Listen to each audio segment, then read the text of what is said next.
The process going through from a civilian into becoming a soldier, obviously now they've got a lot of research tools on the internet, or else the individual can go into an army careers office and speak to any of the recruiters. There's 4 offices within Northern Ireland, in Enniskillen, Belfast, Coleraine and Portadown. I decided to join the army after enlisting in a Look at Life course through work experience at school, and I thought that this could be a career for me. So I decided then to join the TA. You just had to make sure you had there was certain requirements. Because I had an Irish passport, that was okay. I was slightly worried coming from down south. I wasn't even too sure at the start if I could join the army.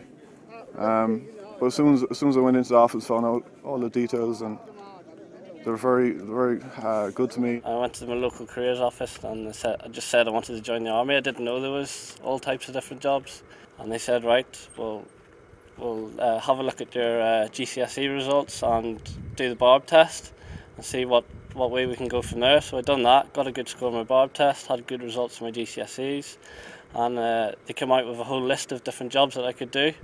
The BARB test, it's a series of questions about maths, English and just general knowledge.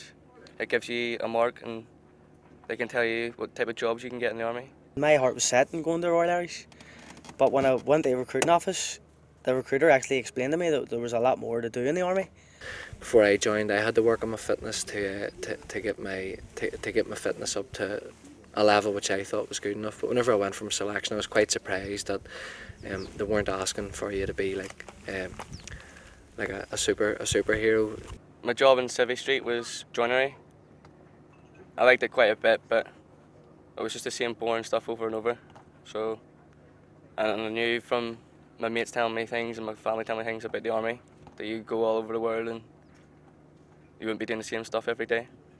The guys you meet are probably the best friends you'll ever meet in your life. Guys you go through training, you're very close to once you get to the battalion, and if you've been away in operations or something, that's the guys you just get to know everything about one another, and they're friends for the rest of your life. The army don't look at your past as a defect and what your future could be. Basically, what you can do in civil life, you can do in the army. There's all different kinds of trades, but you can do plumbing, you can do bricklaying, you can drive machines. Basically, you can do anything. There's hundreds of jobs in the army. Regardless of where you are, you get paid six weeks a year leave, and people think when you join the army you don't get any leave and you don't come home. Okay, but I can assure you I get a lot of time off. My father was very proud, and the reasons why I wanted to join was I wanted a better look at life.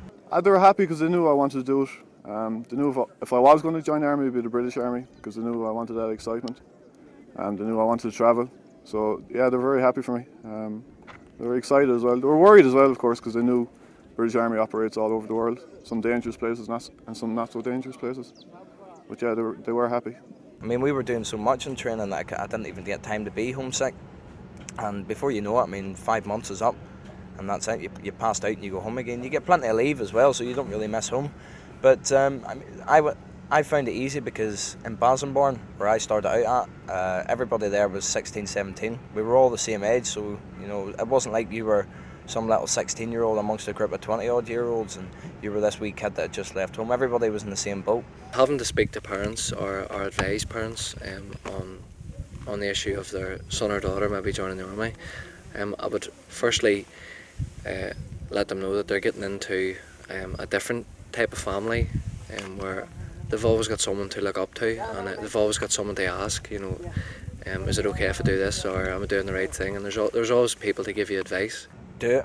Just do it. Don't think about anything else. Just get yourself into the recruiting office and sign your name down. I know it sounds a bit old-fashioned saying something like that, but you couldn't ask for a better life. You're something better in the army, you're bigger in the army, and you're right there and you're doing good. You get yourself in the army, get the cash, get the uniform and get the girls.